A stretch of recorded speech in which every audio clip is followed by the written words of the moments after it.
Ranchi RIMS आर्थिक रूप से कमजोर विद्यार्थियों को नीट प्रवेश परीक्षा के लिए मुफ्त कोचिंग उपलब्ध कराएगा। अस्पताल के निदेशक डॉक्टर राजकुमार ने डीडी झारखंड से खास बातचीत में रिम्स के गौरव को लौटाने और बेहतर स्वास्थ्य सेवा का संकल्प दोहराया। लोगों को बेहतर स्वास्थ्य सेवाएं मिले, इसके लिए रिम्स ने कई नई पहल की है। हमारे साथ रिम्स के निदेशक प्रोफेसर डॉक्टर राजकुमार जी हैं। सर, किस तरीके से पिछले फाइनेंशियल ईयर में आपने कई नए जो नवाचार है उसको भी बढ़ावा दिया है और कई नई पहलों को, ताकि मरीजों को सहूलियत हो? देखिए, आप जानते हैं कि जब हमने टेक ओवर किया था तो रिम्स में बहुत सारी दुर्व्यवस्थाएं थी। धीरे धीरे हमने उनको समझा। चीज़ें फाइलों पे पहले सरकारी तंत्र में सही होती हैं, फिर धीरे धीरे सरफेस पे दिखाई पड़ती।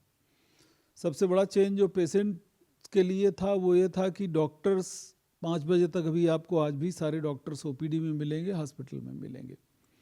इसके साथ ही साथ बहुत सारी मशीनें, उपकरण जो है या तो नहीं थे या वो ख़राब हो चुके थे, वो अपनी लाइफ जी चुके थे।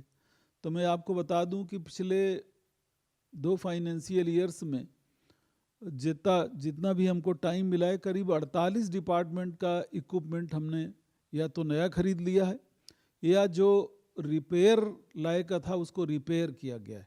और उसमें बहुत वाइटल इंस्ट्रूमेंट्स थे। मैं ये कह सकता हूँ कि ये एनुअल मेंटेनेंस जो होता है वो हो ही नहीं रहा था संस्थान में। उसकी सेल बनाई, इस वजह से 2 अल्ट्रासाउंड पे, 1-2 एक्सरे मशीन पे पूरा रिम्स चल रहा था। तो आप समझ सकते हैं कि जब मशीनें ही नहीं होंगी तो इन्वेस्टिगेशन बाहर जाएगा। वो एक सिंडिकेट पूरा काम कर रहा था और बहुत लोग उसमें मतलब इन्वॉल्व थे, पूरा सिंडिकेट चल रहा था। इधर डॉक्टर ने प्रिस्क्रिप्शन लिखा और उधर मरीज लेके दूसरा आदमी चला गया बाहर लेबोरेटरी में। हमने जो है सारा इक्विपमेंट रिन्यू किया, सेंट्रल लैब बनाई, MRI लगाया, रेडियोथेरेपी की सारी मशीनें परचेज पे हैं। नहीं तो कैंसर का इलाज हो तो रहा था, लेकिन जितना सक्सेसफुल होना चाहिए था और जितना इक्विपमेंट होना चाहिए था या तो पुराना हो गया था, वो लगाने जा रहे हैं। पूरा 7 साल से बजट आया पड़ा हुआ था भारत सरकार से और यूज़ नहीं हो रहा था। फिर वो बजट लैप्स हो रहा था, उसमें तमाम सारी कानूनी प्रक्रियाएं थी, वो पूरी करके अब L1 हो चुका है, केवल ऑर्डर देना है। अभी भी वो ऑर्डर हो चुका होता, क्योंकि सेंट्रल गवर्नमेंट का कुछ पैसा था और कुछ स्टेट गवर्नमेंट का था, तो वो लैप्स हो गया था। उसको रिवाइव करने के लिए अभी फाइल्स चल रही। जैसे ही हो जाएगा सारे ऑर्डर हो जाएंगे, मशीनें मॉडर्न आ जाएंगी। और हाँ, ये मैं बताता चलूँ, इस समय सारी की सारी टीम हमारी कोऑपरेटिव है। ACS भी बहुत प्रोएक्टिव हैं और हमारे मिनिस्टर तो ध्यान दे ही रहे हैं इन सब चीज़ों पे।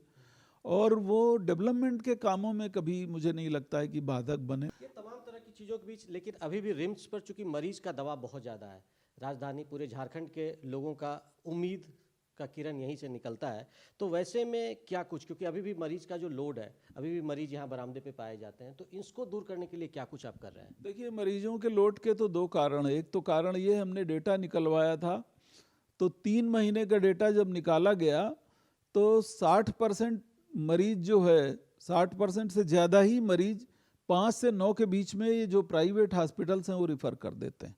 उस पर हमने थोड़ा अंकुश लगाने की कोशिश की। उसमें गवर्निंग बॉडी में भी इशू डिस्कस किया और गवर्निंग बॉडी ने कहा कि कारपोरेट के जो बड़े बड़े हॉस्पिटल्स हैं उनको आप बुलाइए, उनके साथ मीटिंग करिए। मीटिंग किया तो कुछ लोग आए भी उसमें। अभी ज़्यादा हमने नहीं, बड़े पैमाने पे नहीं डिस्कस किया है। हमने एक SOP बनाई है। तो एक तो ये है कि अभी कहीं डिबेट भी हो रहा था, तो हमने उसमें कहा कि रिम्स मरीजों को डंप करने की जगह नहीं है कि आप ऑपरेशन कर दीजिए। दुनिया भर में जो सर्जन ऑपरेशन करता है, अगर उसके यहाँ से ऑपरेशन खराब होता है तो वही ट्रीट करता है या उसका बॉस ट्रीट करता है, जो भी यूनिट होती है। यहाँ पे क्या है, ऑपरेशन हो गया, पैसा खर्च हो गया, फिर जब वो मरीज सीरियस हो गया यहाँ रिफ़र कर दिया। यहाँ तक कि ब्रेन डेड पेशेंट यहाँ रिफ़र हो जाते हैं। 30-30, 40-40 डेथ समरी, तो रिम्स केवल डेथ समरी बनाने के लिए तो नहीं है। तो एक तो SOP बना के हम अंकुश लगाने का है कि रिफरल हों। मैं मना नहीं करता हूँ, रिफरल होंगे, क्यों नहीं होंगे भाई। सुपर स्पेशलिटी और टर्सरी केयर सेंटर है तो रिफरल होंगे, लेकिन वो लॉजिकल हों, जुडिशियस हों, प्रॉपर स्टेबलाइजेशन के साथ हों, प्रायर इन्फॉर्मेशन के साथ हों अगर सीरियस पेशेंट्स हों। हम इतना ही चाहते हैं। एक और मानव का चेहरा यहाँ पर देखने को मिलता है, मानवता की आपने मिसाल ये कि ये एक खबरें आ रही हैं कि रिम्स, वैसे गरीब बच्चे जो हैं, जो चाहते हैं कि एस्पायरेंट हैं कि वो डॉक्टर बने, तो नीट की तैयारी में भी आप उन लोगों को मदद करेंगे? देखिए, ये आपने बहुत अच्छा विषय उठाया, बड़ी ईमानदारी की बात है। ये ऑब्जेक्टिव मेरा नहीं था, ये ऑनरेबल मिनिस्टर और एसीएस का एजेंडा था, गवर्निंग बॉडी में अप्रूव हुआ। क्योंकि देखिए, रिम्स इतना बिजी संस्था है कि ये एक टास्क लेना बड़ा मुश्किल काम है, लेकिन चूंकि स्टेट पुअर है, इसलिए हम लोगों ने गवर्निंग बॉडी में ये एग्रीमेंट हुआ कि भाई कुछ बच्चे हम एग्ज़ाम के थ्रू लेंगे, और जो हमारे टॉपर बच्चे हैं, जो अच्छे बच्चे हैं या जो पढ़ाना चाहेंगे, उनको हम इंसेंटिव देंगे और वो एक एक दो दो घंटे पढ़ाएंगे। तो मैं समझता हूँ गरीब बच्चों को मौका मिलेगा। और ये स्टेट भी है, पुअर स्टेट है, तो मुझे लगता है ये बहुत अच्छा इनिशिएटिव है। एक आखिरी सवाल सर, चूँकि रिम्स के अपने चेहरा, तस्वीर और जो एक इमेज था उसको आपने तोड़ने की कोशिश की है, लगातार आप भी मेहनत करते हैं और आप जैसा कि कह रहे हैं कि आपके जो सपोर्टिंग स्टाफ है उसका भी बहुत आपको मदद मिलता है। आने वाले दिनों में रिम्स किस तरीके से जो लाइफ लाइन है वो और मजबूत होगा? देखिए, अभी मेरे 11-12 महीने बचे हुए हैं और मैं समझता हूँ 11 महीने में मैं इसको, जो इसकी ग्लोरी खो गई थी, मैं पूरी जान लगा के इसको वापस ग्लोरी, वही जो नेशनल लेवल पे एक आरएमसीएच की जो रेपुटेशन थी, वो दोबारा से रिम्स की इस्टेब्लिश कर दी जाएगी। ये जो सीरियस मरीज इधर उधर रिफ़र हो जाते हैं, और कभी कभी जब मुझे खबर मिलती है, मैं खुद ऐसे इंस्टीट्यूट से आया हूँ जहाँ रिम्स के पेशेंट रिफ़र होते थे एसजीपीजीआई से। आज न्यूरो सर्जरी के पेशेंट तो रिफ़र नहीं होते, कितने भी डिफ़िकल्ट हो, मैं कहता हूँ लगाओ उनको। कई बार तो ऐसा हुआ है कि इक्विपमेंट नहीं था और पेशेंट वेट कर सकता था, हमने कहा इसको वेट कराओ, पहले इक्विपमेंट खरीदो उसके बाद लगाओ।